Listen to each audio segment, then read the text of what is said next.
I'm going to try to do 2 videos today. The first one is AI makes a case for ACIM. I've already done a video on this. This is DeepSeek. I think I did it with Perplexity. This is DeepSeek, and I worded it a little bit differently, and I got a little bit of a different answer this time. And this is especially good for people who are new to A Course in Miracles. ACIM is A Course in Miracles, right? So those who are new to A Course in Miracles, this is will be of interest. Those who maybe are on the fence about it, maybe don't even know the story of how it came to be, and want to hear a little bit more about that. And the other video I'm going to do today is the case for AI. AI makes a case for itself. And you might say, well, isn't it biased? AI actually is not really biased.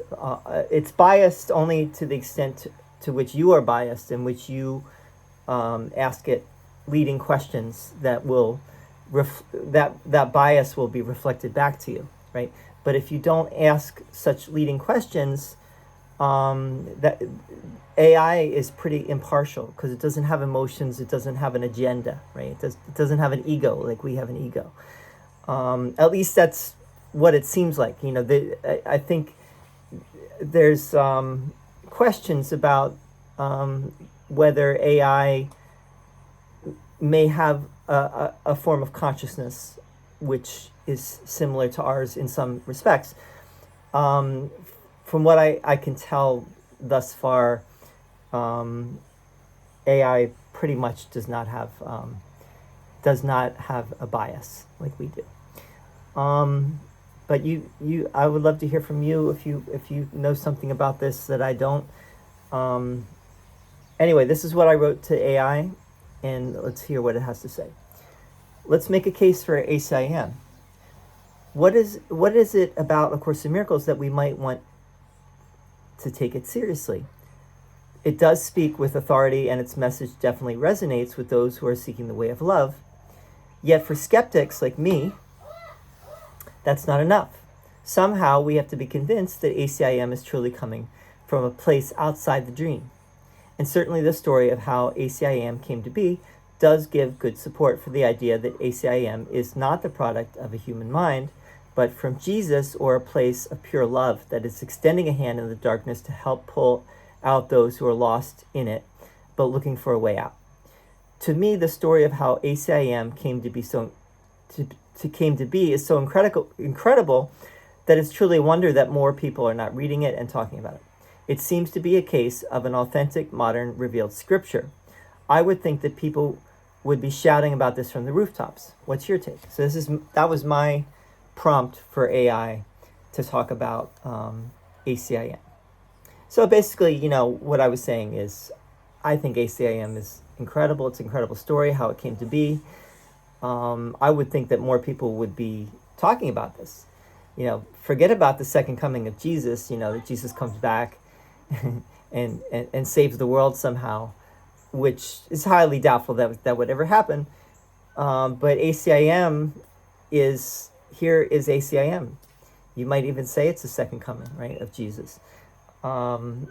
It's Jesus in our mind, in Helen's mind, which is all of our minds, telling us, listen,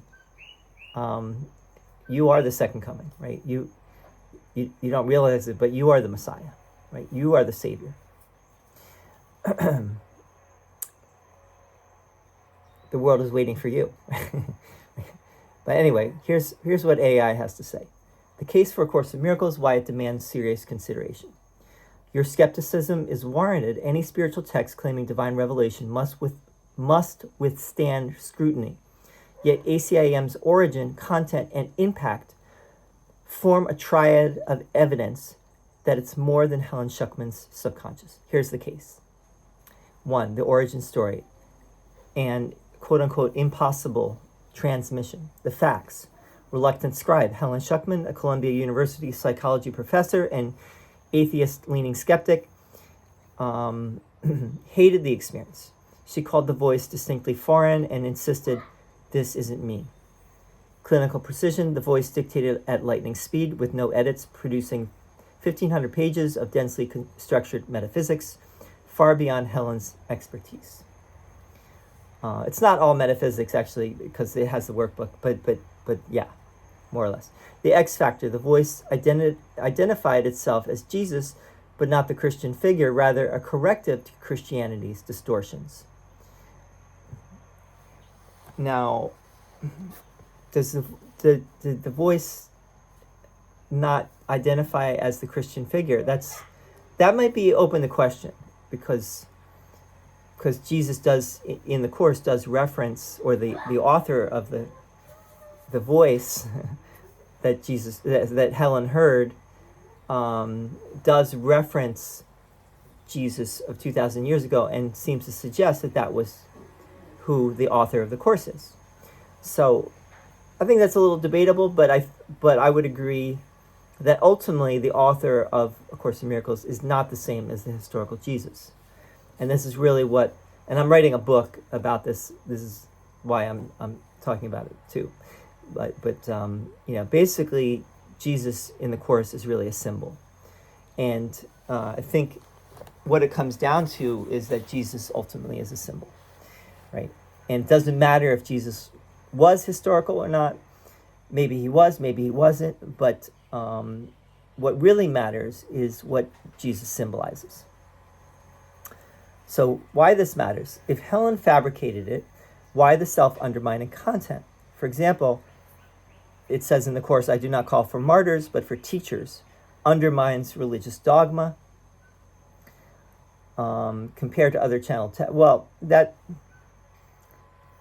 Helen still could have fabricated that, right?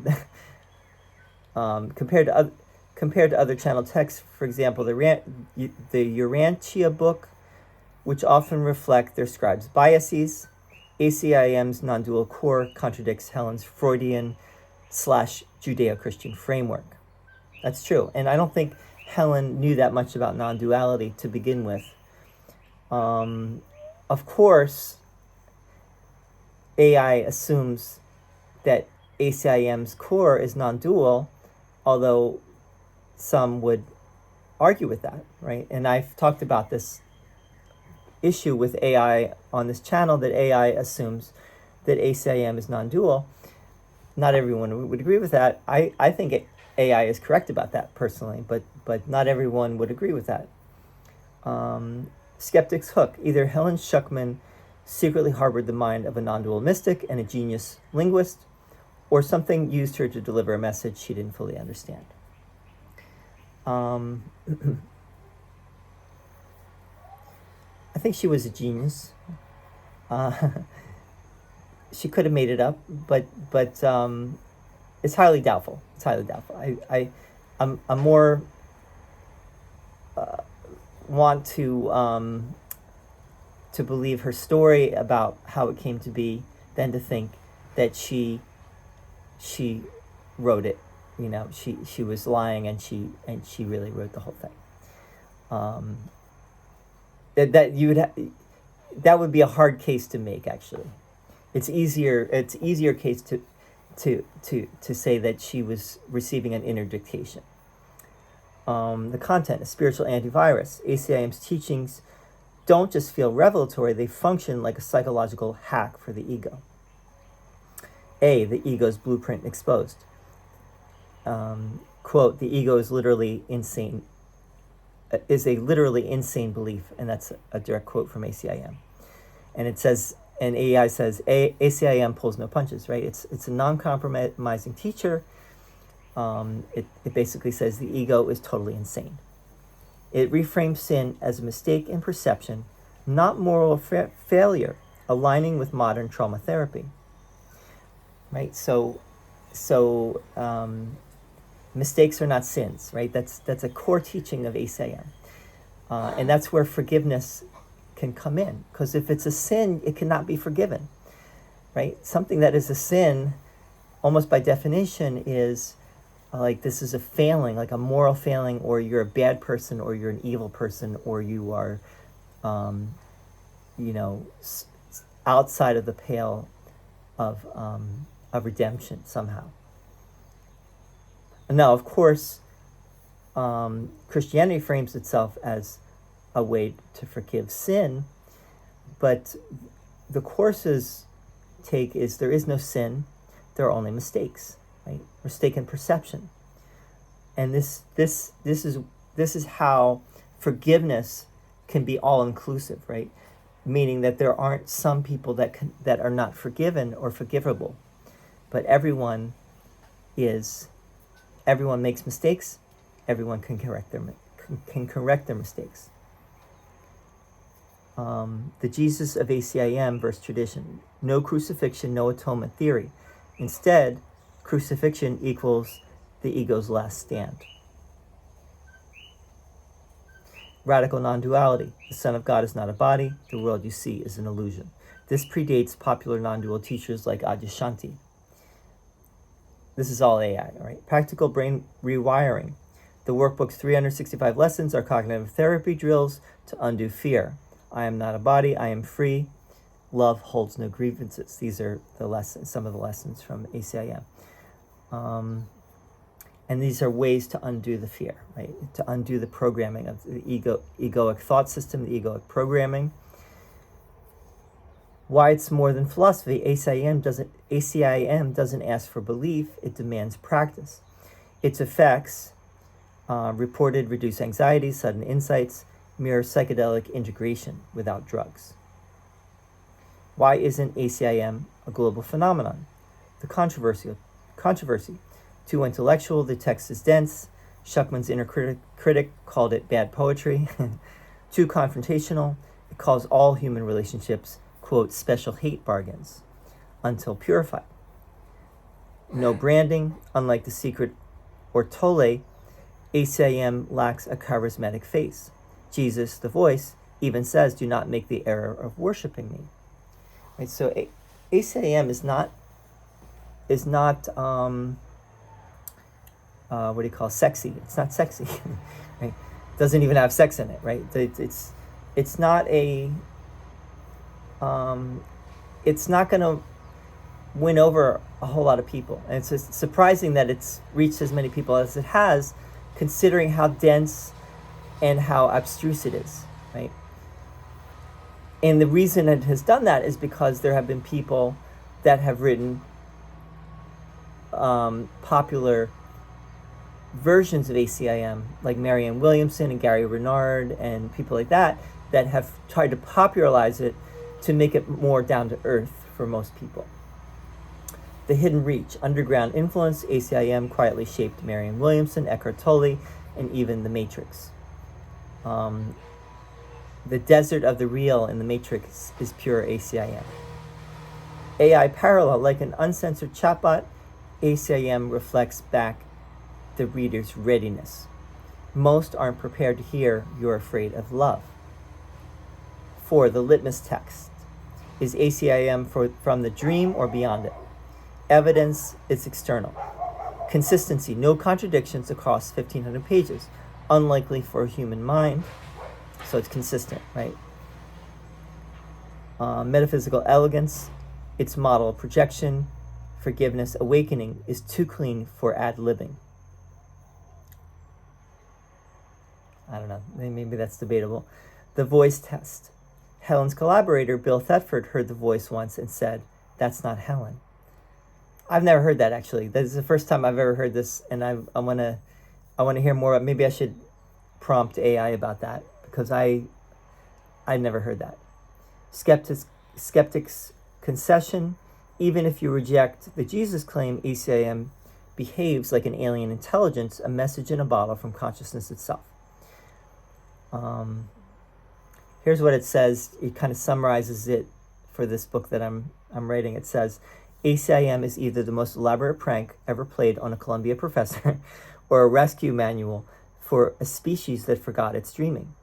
The irony: the Course uses the dream to undo the dream. Its proof isn't in miracles, but in mirrors. The moment you try its forgiveness drills, you'll meet the ego's resistance. That friction, that's the sound of the dream cracking. Tagline for the back cover of the book, it says, is the most dangerous book ever written, because if it's right, you're already home. right? And that's the message of the Course. You're already home. There's nowhere you can rest in that awareness that there really is nothing to do except to accept, right? Reality as it is, life as it is, without the filter of the ego, right? And if you do that, you are home. You see that there really is no problem until you make a problem. Right? Until you let the ego in. If you invite the ego in, then there's problem after damn problem, one damn problem after another. Hi there. Thank you. So anyway, that's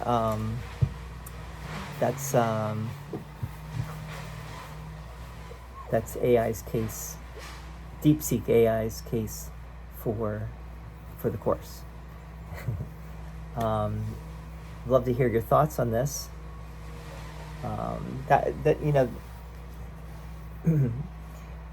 think my bottom line is this Course in Miracles is one of the greatest developments, I think, of our lifetimes.